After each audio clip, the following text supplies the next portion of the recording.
Hey everyone, welcome back to another episode of Pete's Quarter Life Crisis. This should be a pretty quick one. I have a friend of my girlfriend who wanted to get some of her coin collection checked out. So what I'm going to do is I'm going to go through everything, try to appraise it, and show you guys anything cool that comes up. So this is kind of what I have, or what's in the collection. So she's got two Morgan dollars with a little handwritten note that says these were given to her from her great-grandmother when she was a child. So we'll take a look at those, see what they are. Some proof sets. Oh, another note given to me by my grandfather when I was a child. Okay.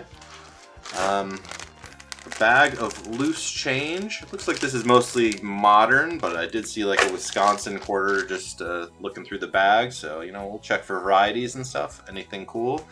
And then the last thing is a little box with some more change in it. I see some Kennedys, and some other random stuff. So we'll take a look, see what we can find, if there's silver in here, and just put an overall value onto this little collection. So hang in there and we will go through this. Okay, first up is this 1921D Morgan dollar. It's in decent shape, but I would just grade it something like an XF 40 or 45. So I'm thinking it's, most of the numbers I'll be giving are retail value, so maybe $50 for it. The other Morgan dollar was a 1921S. Definitely in rougher shape. I'd probably grade this around a VF 25.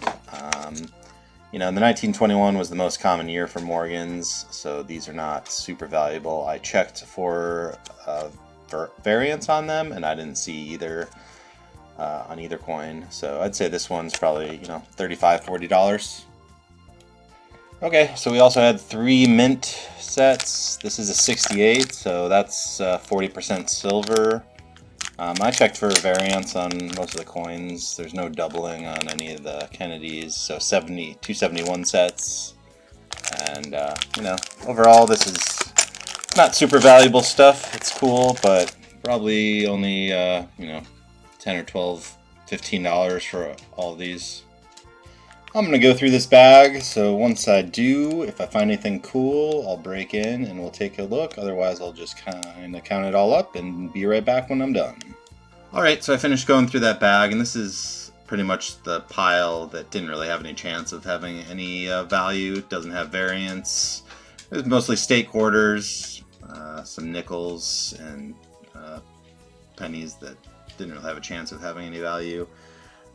These are some of the cooler things. No actual finds, but as you can see, there are some Wisconsin and Minnesota quarters. I checked for the double trees, couldn't find them. No leaves, extra leaves on the corn here, which is too bad. I'd really like to find one of those Wisconsin quarters sometime.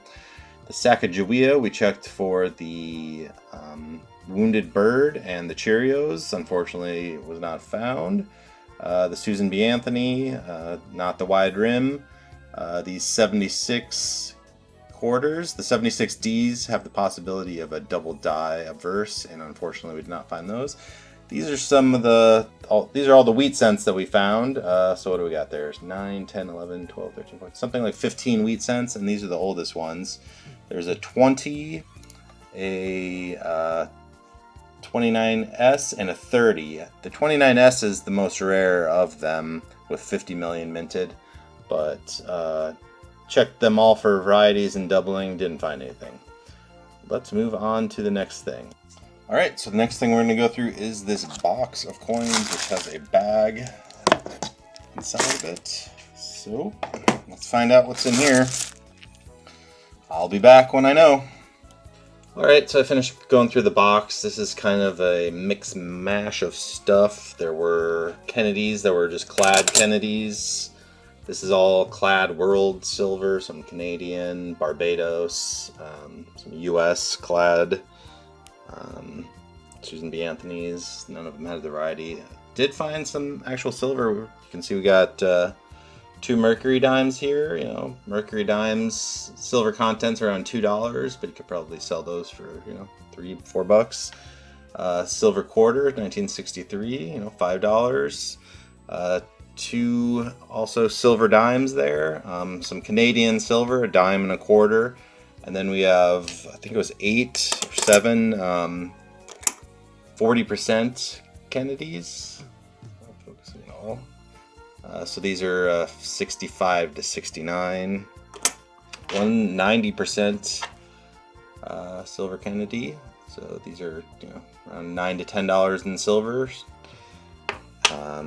Had this interesting Apollo coin. It's not silver.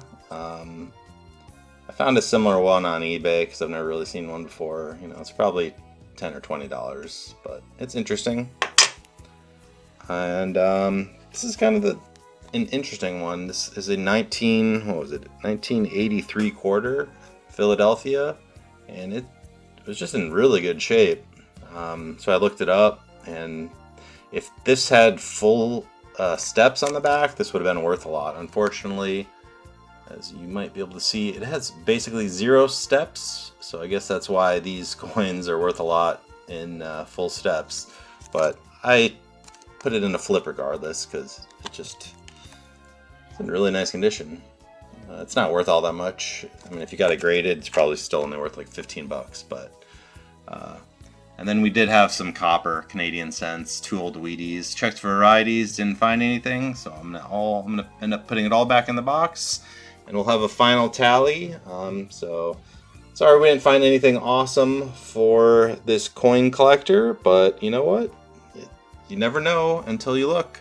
So thanks for watching, and come back soon. Thanks.